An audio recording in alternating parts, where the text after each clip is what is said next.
The final act of Jujutsu Kaisen's culling game would open with Sukuna enacting a 200 chapter plan to regain his agency in the world as a calamity. After using Enchain to take over Yuji's body and transfer his fingers into Megami's body, he would possess him and go on a 50 chapter run of single-handedly decimating many of Jujutsu Kaisen's strongest combatants, such as Ryu Ishigori, a man who can launch energy blasts that are easily capable of destroying multiple buildings, Gojo Satoru, who's able to launch cannons of imaginary mass that can destroy cities, all the while manipulating space to a level that renders him untouchable, and so many more powerful characters. Sukuna lived up to his name as an unstoppable disaster in the world of Jujutsu Kaisen, so this allows me to ask, what if we were to place Sukuna in the world of One Punch Man? Would Sukuna be able to cause as much havoc as he did in Jujutsu Kaisen? Or more importantly, what would the disaster level of this human calamity be? Would he be just another run-of-the-mill tiger that even an A-rank hero could handle? Or would he be on the level of the cadres that require high-level fighters such as Flashy Flash and Darkshine to defeat? In this video, I intend to answer just that. With that said, if you enjoy content such as this, don't forget to leave a like or subscribe to let me know that you enjoy content like this, and now let's get into it. To begin, let's talk about the disaster levels in One Punch Man to help those who are not familiar. Disaster levels are designations given by the Hero Association in order to gauge the overall strength, threat level, and scope of destruction that a monster could potentially cause. There are 5 separate levels, beginning with Wolf. This is used for monsters that aren't too much of a threat, or their threat level is unknown at the time and is subject to change. Tiger level threats are considered to be monsters who are a threat to a large number of people. Demon is when the monster is powerful enough to threaten the existence of an entire city and its people. Dragon is multiple cities. And lastly, God is a threat that can endanger all of humanity. There's also an extra rating that was created by the author himself called Above Dragon, and this is reserved for threats who are at the very top of the dragon rating scale and possibly beyond it, but still cannot reach that God level threat. Another factor in determining Sukuna's disaster level is judging the actual size of cities in One Punch Man, as there are some people who believe that cities in One Punch Man are equivalent to the size of countries in the real world, and for pretty good reason, but for the sake of the video, we'll make the size of cities in One Punch Man the size of cities in the real world. Now, we'll go over Sukuna and everything he can do in order to get an estimation of what disaster level he belongs to. To begin, we'll go over his strength, abilities, and how much damage he can cause on a wide scale. Sukuna's strength has been shown to be extremely high throughout the story many times, especially toward the end. When he'd first take Megami's body, he'd be left in a very nerfed state due to Megami's interference and him hurting his friends. In this nerfed state, he'd be able to punch Yuji through 2 buildings and leave him in a crater before Yuji could even react, briefly knocking him out. This is the same Yuji Itadori who's been able to withstand many merciless beatdowns in the Shibuya incident and continue fighting, even including one from Kenjaku. Sukuna at his full strength would be able to engage in combat with Satoru Gojo for 12 chapters straight, the 2 sorcerers being able to destroy entire buildings by simply clashing their fists.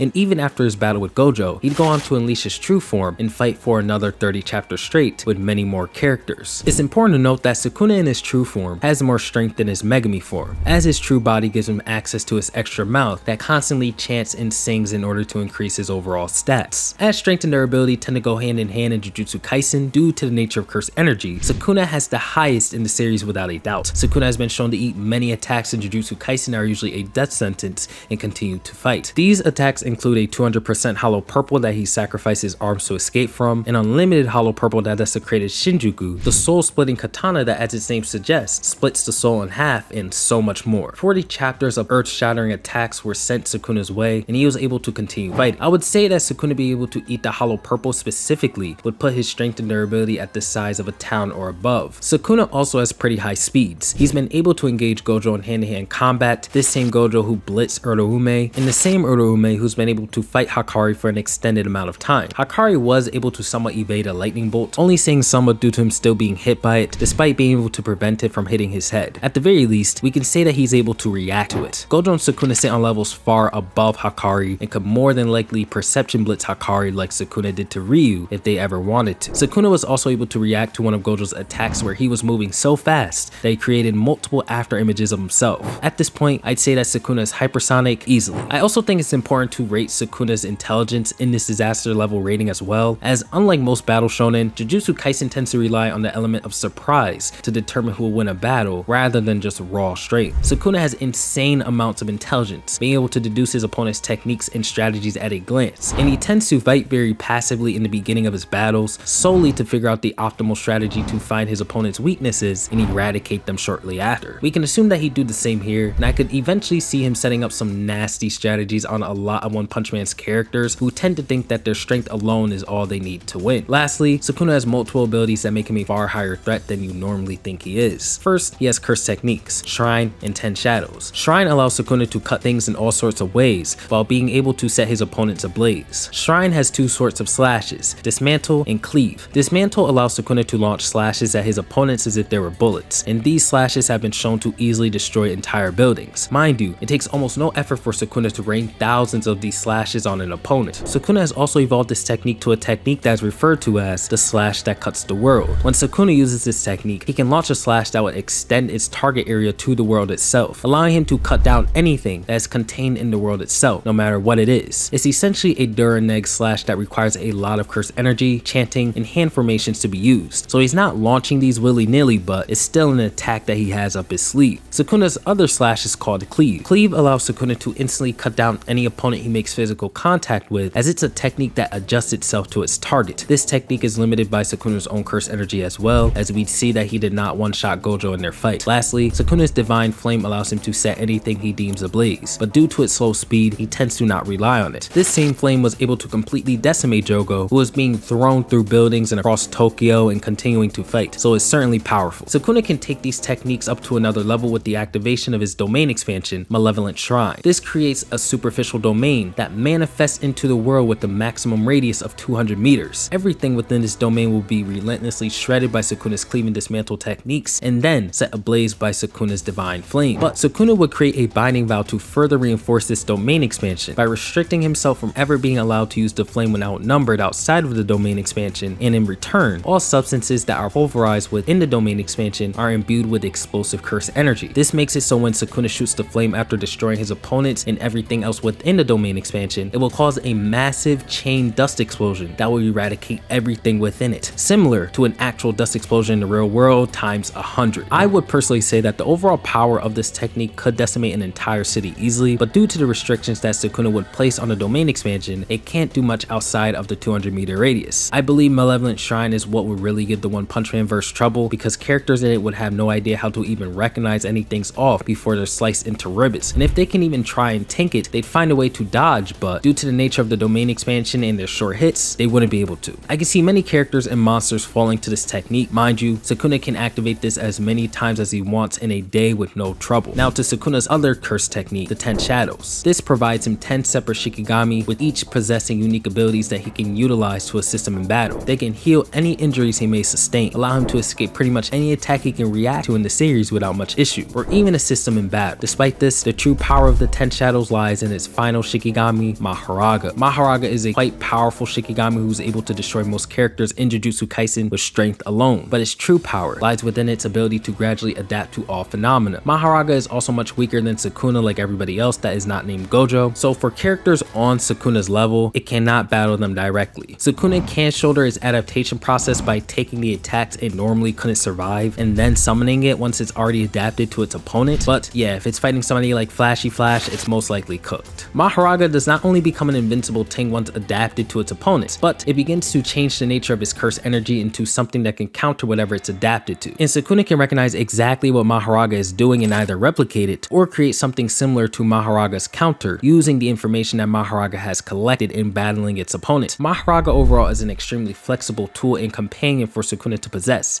Could give the heroes of One Punch Man a lot of trouble. Maharaga can be removed from Sukuna's hand if it's destroyed like all other Shikigami, so it's not completely unstoppable. The best way to do this is to one-shot it or to force Sukuna to no longer shoulder the burden of adaptation by giving him a lot of pressure. Sukuna can also endlessly regenerate using reverse curse technique due to his vast curse energy supply, and even if you manage to exhaust him and somehow do enough damage to him to fatally wound him, he could still activate his reincarnation and give himself a full heal, access to his 4 arms, and endless chanting. So putting down Sukuna for good is very difficult. Lastly, Sukuna has access to a curse tool named Kamutoke, which allows him to throw lightning bolts at the swipe of his hand. If the Hane or sorcerers that Sukuna used this blade against are equivalent to Yuji or around his level, we can assume that they're at least city block level in durability, so we'll just assume that Kamutoke's lightning bolts have that same attack potency. So now that we've had a brief overview on Sukuna's capacity for destruction and what makes him such a big threat to the One Punch Man world, I want to pinpoint what disaster level we can place him on, then compare compare him to some characters in order to take a guess on where he falls on the scale of the disaster level. If you had to ask me, Sukuna has more than enough capacity to destroy a city due to his domain expansion and the fact that he can spam it if he wants. It's a catastrophic ability to have access to outside of Jujutsu Kaisen. With that said, I believe it does put Sukuna at the level of Dragon, and easily. I say this because any of the lower tier S-class heroes have no answer to the Malevolent Shrine. He would just endlessly cut them to ribbons and nuke them while destroying an entire city or at least a huge part of it in the process. Now that Sukuna is a dragon level threat, we have to figure out where he lies on that scale, because we have many dragon level monsters of varying ability and strength. We have high dragons like Goketsu who can split clouds with a punch, and Homeless Emperor who can level countries with his energy attacks. Then we have low dragons like Bakuzan who are ants to Goketsu and couldn't even scratch him when they fight, and anything in between these two tends to be classified as mid-dragon level threats like Neon. Placing Sukuna on this scale is going to be fairly easy, as Suiryu and Monster Chose's fight would display them moving at hypersonic speeds. Mind you, these characters are demon level. Bakuzan, a character on the lower end of dragon, was shown speed blitzing a weakened Suiryu without trying. I'm pretty sure that Bakuzan would do the same to Sukuna, and Sukuna does have similar levels of strength to Bakuzan, but the speed difference between Sukuna and the One Punch Man verse is just too vast for him to climb the ranks of dragon level monsters, so I'm gonna have to place him at low dragon. If Sukuna didn't have access to hacks abilities like the World Cutting Slash or Malevolent Shrine, then he'd be high demon. You can make an argument for him to be in demon regardless, but if Homeless Emperor can be a dragon level threat despite being physically weaker than a lot of y'all watching this video, then Sukuna can make it on this list. If Sukuna were ever a threat that the Hero Association would need to handle, I'm just gonna say that Genos or Drive Knight are getting the job done quite easily. With that said, I hope you guys enjoyed the video, and let me know if you want more content such as this. I'll catch you on the next one, and peace out.